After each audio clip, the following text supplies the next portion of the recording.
வணக்கம். இன்னைக்கு நம்ம பார்க்க போறது சூப்பரான ஸ்வீட் ரெசிபி தாங்க. அதாவது ரவா ரசகுல்லா எப்படி செய்யறதுன்னு தான் பார்க்க போறோம். இதுக்கு நம்மளுக்கு நிறைய பொருட்கள்லாம் தேவையில்லை. வெறும் ரவையும் சர்க்கரையும் இருந்தாவே போதும். வாங்க இது ஒரு 10 நிமிஷத்துல எப்படி ஈஸியா சூப்பரா செய்யறது அப்படின்னு பார்க்கலாம். அதுக்கு முன்னாடி நம்ம சேனலை நீங்க இன்னும் சப்ஸ்கிரைப் பண்ணலன்னா மறக்காம சப்ஸ்கிரைப் பண்ணிட்டு கூடவே இருக்க பெல் ஐக்கானை கிளிக் பண்ணிட்டு வாங்க. ஃபர்ஸ்ட் ஒரு வானல் எடுத்துக்கோங்க.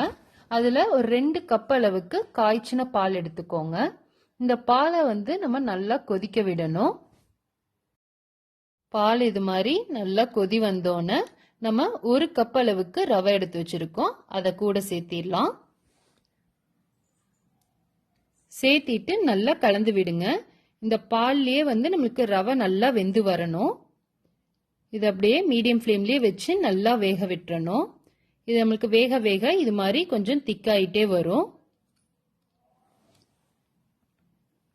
இது மாதிரி நல்லா பால்லாம் நல்லா சுண்டுனதுக்கு அப்புறம் நம்ம 1 ஸ்பூன் அளவுக்கு நெய் ஆட் பண்ணிக்கலாம். ஆட் பண்ணி நல்லா கலந்து விட்டுறலாம். அடுத்து நம்ம ரவை எந்த கப்ல போட்டோமோ அதே கப்ல ஒரு 1/4 கப் சுகர் ஆட் பண்ணிக்கோங்க. சுகர் நல்லா உருகி நல்லா கலந்து வரணும்.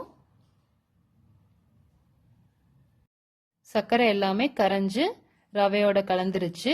இப்போ இதை நம்ம அடுப்பு ஆஃப் பண்ணிட்டு நல்லா ஆறுனதுக்கு அப்புறம் இது மாதிரி கையில லைட்டா நெய் தடவிட்டு சின்ன சின்ன உருண்டையா பிடிச்சு எடுத்துக்கோங்க. இது மாதிரி நம்மளுக்கு வேணுங்கிற ஷேப்க்கு பிடிச்சு எடுத்துக்கலாம்.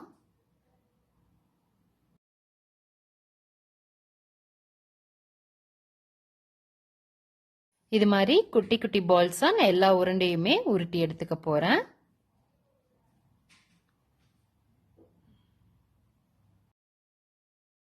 அடுத்தது நம்ம சர்க்கரை பாகு ரெடி பண்ணிடலாம்.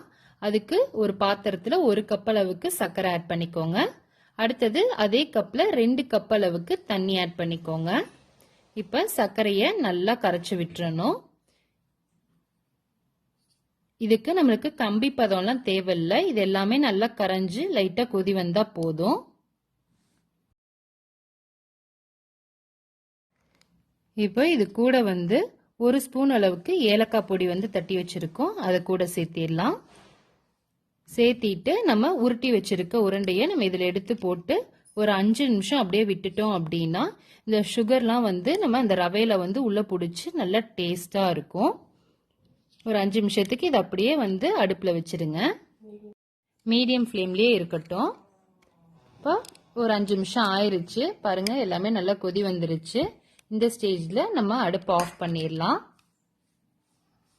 அவ்வளவுதான். இப்ப ரொம்பவே டேஸ்டான சூப்பரான ரொம்பவே ஈஸியான ரவா ரசகுல்லா ரெடி ஆயிருச்சு. இது மாதிரி டக்குன்னு ஈஸியா நீங்களும் வீட்ல செஞ்சு பாருங்க. செஞ்சு பார்த்துட்டு எப்படி இருக்குன்னு கமெண்ட்ஸ்ல சொல்லுங்க. மறக்காம நம்ம சேனலை சப்ஸ்கிரைப் பண்ணிக்கோங்க.